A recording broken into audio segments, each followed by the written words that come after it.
when I first went to STEPS, I couldn't tell whose children were whose parent and came from whose parents because all of the children acted like siblings, and all of the parents of the children knew the children so well that the whole place just felt like family.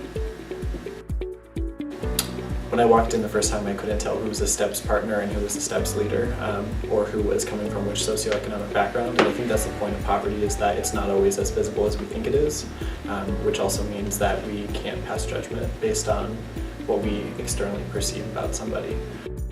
I have an older sister that, long story, but she's more of an adopted sister that has kind of been not cast out, but she doesn't get as much care from our family as, you know, I would feel like she deserves. So after listening to, you know, the tyranny of the moment and all these other examples that you gave about like what people's lives in poverty are, it made me realize, like, you know, that's what my sister's going through, and a lot of the times I feel like we blame her for where she is in her life, when a lot of times, like, she's asked for help in ways that may not be beneficial to us, but would be tremendously beneficial to her. This kind of goes back to what Amos was talking about, but I feel like, at least like me personally, and like I think a lot of people that go to Ball State, like Muncie is kind of like a stop on the way to a place. Like people, so many people are like passing by, like it's a college, like you're here for like your like 4 or 5 or whatever years, and then you're moving on to like wherever it is like you like want to go or like want to do, and just going to circles and like seeing everyone, like people who like actually like live here, and like everybody sitting down at like the tables for dinner and stuff, like made Muncie feel like a destination. Something that really caught my attention walking in was the fact that we have this idea that one size fits all, and that the image is what it is, and there's no like diversity within it. And it really surprised me walking in there and realizing that a lot of these individuals were single mothers, or like mothers who are going through the program and trying to work with themselves. A lot of them had college education, a lot of them had training. And it was interesting to learn that these things that we have been told, that if you have a college education, if you have a good paying job, if you get a raise, then your life's going to be okay. And learning that if you get a raise, that means you could have a humongous cut in your benefits, which could actually put you further back. If you have a college education, but you weren't employed for a certain amount of years, it really doesn't mean that much, but you still have that debt.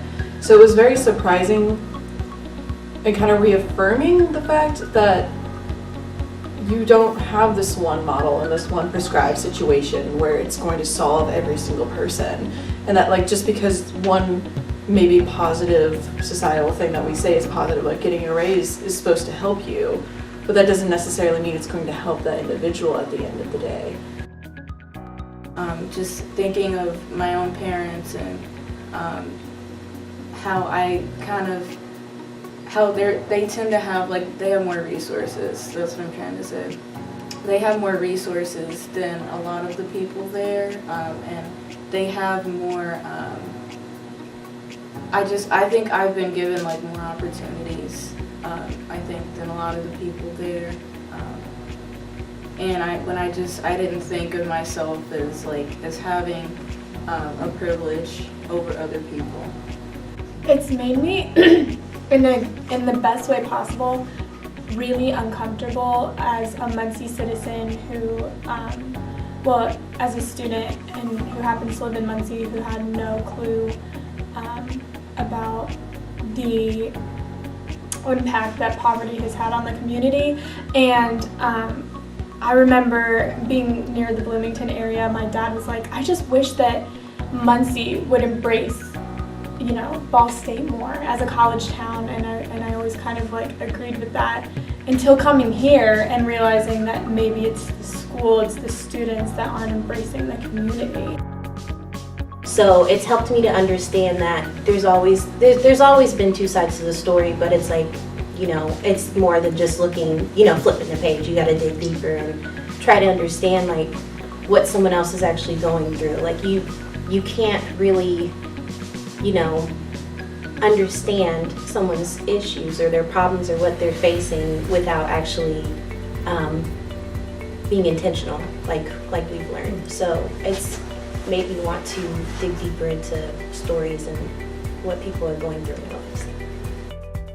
this course really helped me draw myself away from that bubble that a campus is and really understand that there is a community out there that you do need to pay attention to. And it also heightened my awareness of subjectivity. Like, it's like, I think Levi was saying, it's not, just because you have a solution doesn't mean it's their solution. Solutions are not universal. We just walked in with notebooks and cameras, and then people like immediately spilled out. There was no prodding really necessary to it.